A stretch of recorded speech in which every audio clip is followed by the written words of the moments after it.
Hello and welcome to Books of Blood. My name is John, and today I'm coming to you guys with my February reading wrap-up. So the month of February, I read, according to Goodreads, I read a total of 30 books, all right? Let me think. 10 of those, I believe, were graphic novels, and then 13 of those were on my Kindle, and then the rest, of course, were either hardcover or paperbacks, novels. So that being said, I've actually got a cheat sheet here of the books. You can't see it, that's because of the glare, but basically I'm using this to kind of remember how many stars I gave each thing. So that's kind of the reason I have this. And also it helps me kind of keep an order. Truth be known, I think I actually read 32 books. According to Goodreads, I read What I Saw by James Yeary in February. And also, what was the other one? I can't remember the other one. But according to them, I read that one in February also. But I'm not really sure. I think Goodreads screwed up. But I do know I read these in February. So that being said, let's go ahead and get underway. So first in February, I read Pee Wee Gaskins, America's #1 serial killer, and this is by John Chandler Griffin, Dr. John Chandler Griffin, and this is about the serial killer Pee Wee Gaskins, or Donald Gaskins, who was a prolific serial killer in the state of South Carolina back in the probably the 70s and 80s, I believe it was. He was executed in 1991. I gave that 4 stars because the reason I think I gave it 4 stars was because I felt in some places that he kind of glorified Gaskins instead of just telling the story or telling what happened like he should have. In other words, just kind of straightforward and to the point. I almost felt like he had a kind of a glorification of him. All right. Number 2, I read Come Forth and Thaw, and this is by Jason Robert Ducharme. I give this 5 stars. It's about a woman that goes into this forest that is known for people going in there to commit suicide. So yes, trigger warning on that. She's trying to find her lost son, and she keeps running into all these different obstacles along the way, and there's a big twist in the middle of it, in the middle, but toward the end of it that just threw me for a loop. This was just a hell of a story. So yeah, this is Come Forth and Thaw. Okay. All right, next up, the first of the graphic novels I read is Daphne Byrne, and this is by Laura Marks with artwork by Kelly Jones. And this is one of the DC Black Label, and this is about a girl that she basically has this spirit or demon or something attached to her. I'm not going to go into a whole lot of detail because I do want to try to get through these as fast as possible. But overall, it was decent. I gave it 3 stars. You know, it could have been better, but for the price I paid for it, it was pretty decent. All right, so yeah, 3 stars. Next graphic novel was The Low, Low Woods.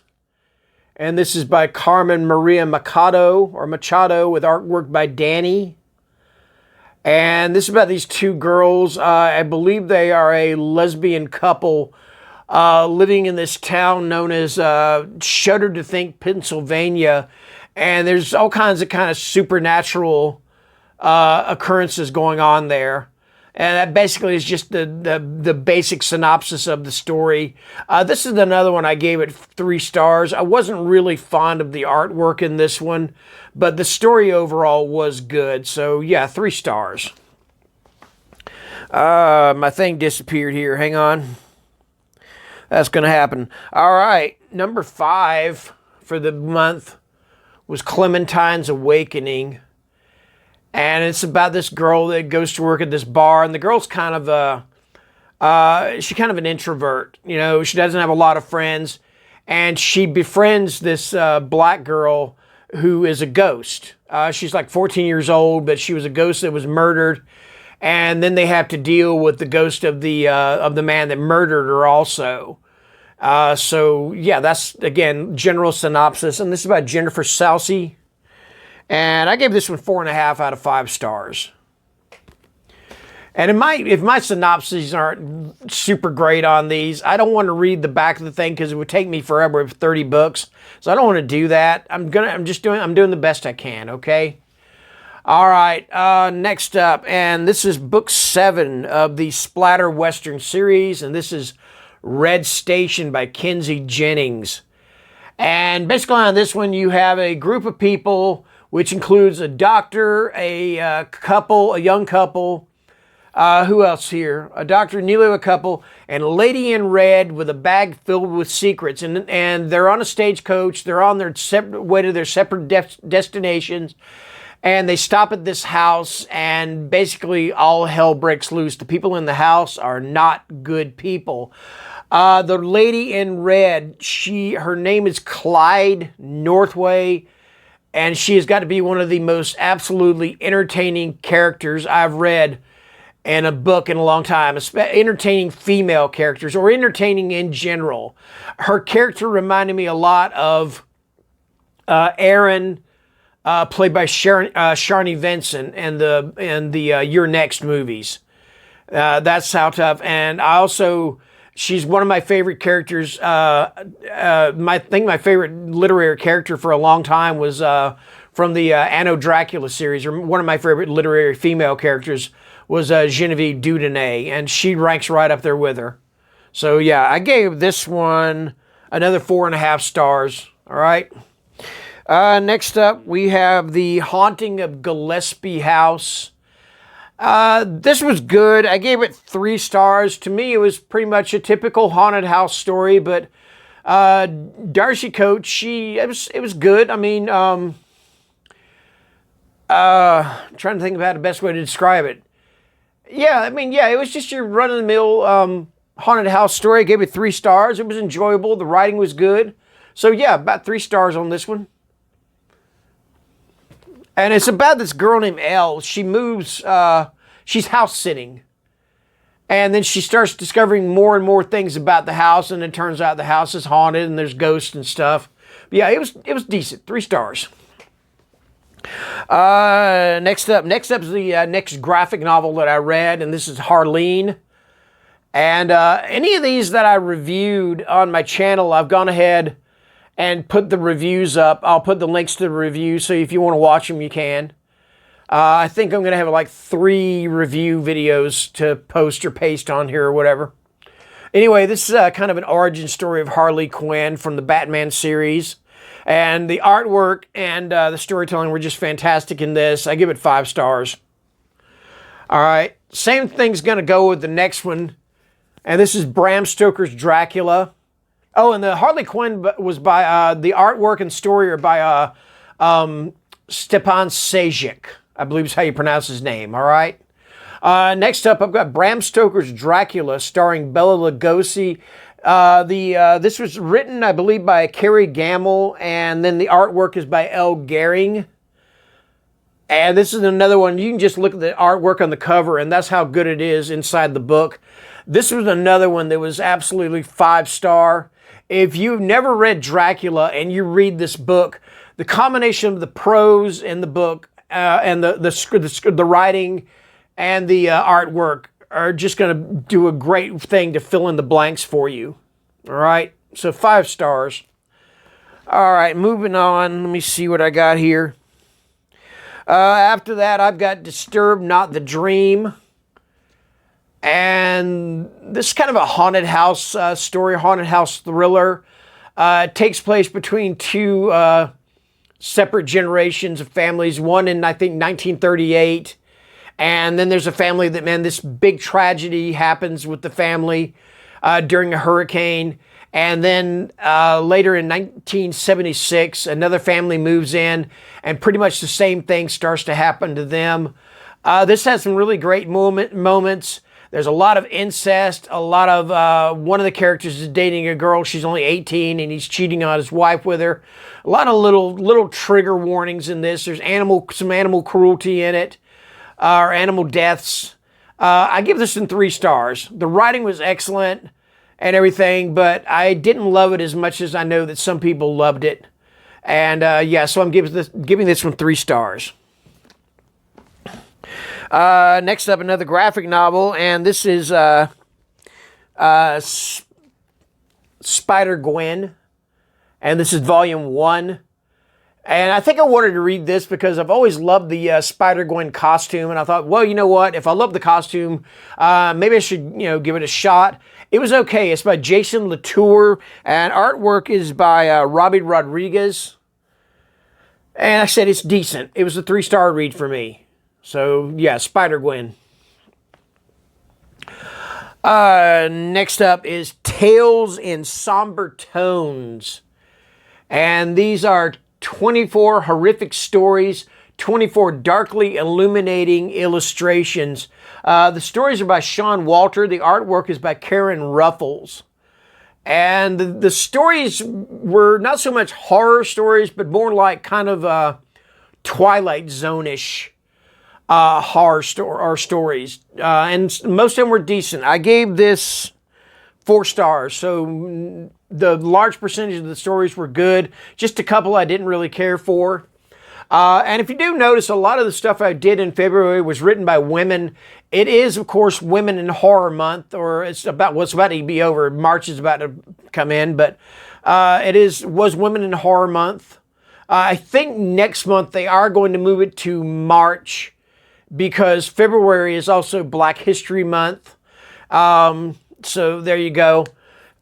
So yeah, but yeah, a lot of the stories, if you noticed, are by women. And that's why I read so many by women also, because it is Women in Horror Month. Okay, moving on. Now, these are on my Kindle. Now, I do not have any kind of image to show you. So I'm going to pop up a picture of Bigfoot right here, because volumes 13 through 24 are called Bigfoot Frightening Encounters. And this was our books 13 through 24. I'm just lumping them all in one thing. They're called Bigfoot Frightening Encounters. And these are edited by Tom Lyons. And these are stories sent in to Tom Lyons. There's like 8 or 9 in each one of them. Some have 8, some have 9, some have 7. But these are people that send in their stories of encounters that they have had with Bigfoot or Sasquatch, if you want to call them that. I love this series. I gave it 5 stars. Now, it's not a literary masterpiece by any means.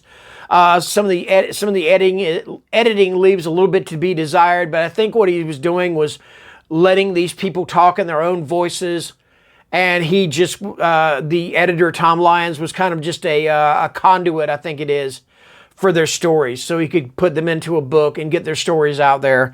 Like I said, I loved it. I love hearing Bigfoot stories. I believe in Bigfoot. I don't care. If you don't believe in Bigfoot, I don't care if you do or not, but I do, and these stories fascinate me.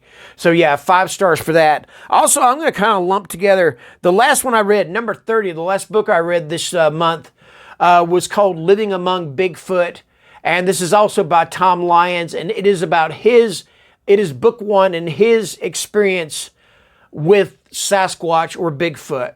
And it was another awesome one. I gave it 5 stars. So I kind of skipped out of line there. All right, number 25, I read Death. This is by Neil Gaiman. And this is pretty much the complete Death. There is the, there's the 3 stories. One is called The Sound of Her Wings. The other one is Facade. And then A Winter's Tale. And then there was the 3-issue miniseries, Death, The High Cost of Living. Then they have one called The Wheel, which is another story. Then another miniseries, which was The Time of Your Life. And then Death and Venice. And then there was a cover gallery or an artist gallery of different renditions of the character of Death from DC Comics. This was an awesome read. I gave this 5 stars. I read the first miniseries a long time ago. Just a fascinating character. They're going to make a Sandman series for Netflix. I think they've got the Sandman or Morpheus. I think they've got him cast, but I don't think they have Death cast yet. All right. Number 26. Another graphic novel, and this is the Joker War Saga. And this is by James Tynion. Written by James Tinian IV with artwork by Jorge Gonzalez, Jorge Jimenez. I was so disappointed in this. I mean, you had the story itself was good. Basically, what it is the Joker has decided he's had enough, and instead of saying, I'm not going to kill you, Batman, because you complete me, and the same thing with Batman saying, well, you do the same thing, because they're basically two sides of the same, or flip sides of the same coin or whatever. The Joker just decides he's had enough, and he's going to try to kill Batman. He does everything he can, takes Batman's assets, takes everything from him. But the story was just so all over the place that I had a hard time keeping up with it. It just was not a coherent story. I gave it 2 stars. Next up, I've got another graphic novel. This is Nemesis, and this is by Mark Millar with art by Steve McNiven. And this was actually sent to me by Sion Das. And, you know, you look at the guy in white and you figure, well, he's got to be the hero, and that is not the truth. He is the villain. What he does is he makes kind of these arrangements or setups or whatever for these, what he believes to be corrupt police officials, and basically tortures and kills them. And it's pretty gruesome too. One of the characters is actually run over by a train. It's pretty gory, pretty bloody book. I gave this 4 stars. I thought the storytelling was just top notch. I didn't love it, but I liked it a hell of a lot. So yeah, 4 stars for Nemesis. Okay, I'm getting down to the end here. I'm actually doing pretty good with time. I can't believe it. Next up, this is Dawn, Lucifer's Halo. And this is another graphic novel. And this is written, and the artwork is by Joseph Michael Linsner. I love Linsner's artwork, the painted style. I love the character of Dawn. I believe she was fashioned after Anne Margaret, the redheaded Swedish actress, who I always thought was a very beautiful lady. But yeah, I believe she was fashioned after her. Now, I'm going to try to show you a little artwork, at least one, maybe a cover photo. It does get a little risque. He is a little risque with his artwork, but I don't think that's so bad that I can't show it on here on YouTube. And I don't get paid to do this stuff anyway. Another example, yeah, here's another piece. I've always loved his artwork. It's more of like a painting style than it is like inks and pencils. At least that's the way it looks to me. I gave it 5 stars. Awesome story.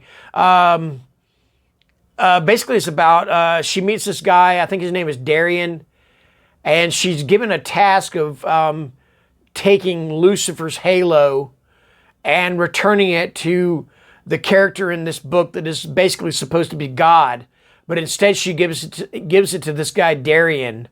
And there's a lot more to it than that. It's one of those complex storylines, but still, it was good. I enjoyed it. All right, and last but not least, because I did include number 30 as part of the Bigfoot thing, last but not least, I read Superman Unchained. And this is by Scott Snyder with artwork by Jim Lee and Scott Williams. Scott Williams is the inker on this. This is one of the new 52, which I'm not familiar with, but I had heard good things about this. And I love Jim Lee's artwork. It's basically another Superman story where he's trying to stop this gang of terrorists known as the Ascension, and he basically meets up with another alien being that is pretty much exactly like him, but is a little bit stronger. And of course, he has to figure out a way to defeat this thing and also defeat the Ascension. Lois Lane's dad, General Nathan Lane, he gets involved in the whole thing because him and Superman kind of have a mad on for each other. You know, it's probably because Superman's screwing his daughter. I don't know. But yeah, I mean, it's pretty good. I gave it, what did I give this? And my thing disappeared again. I gave this 4 stars. So yeah, it was good. Anyway, that is going to do it. That is my February wrap up.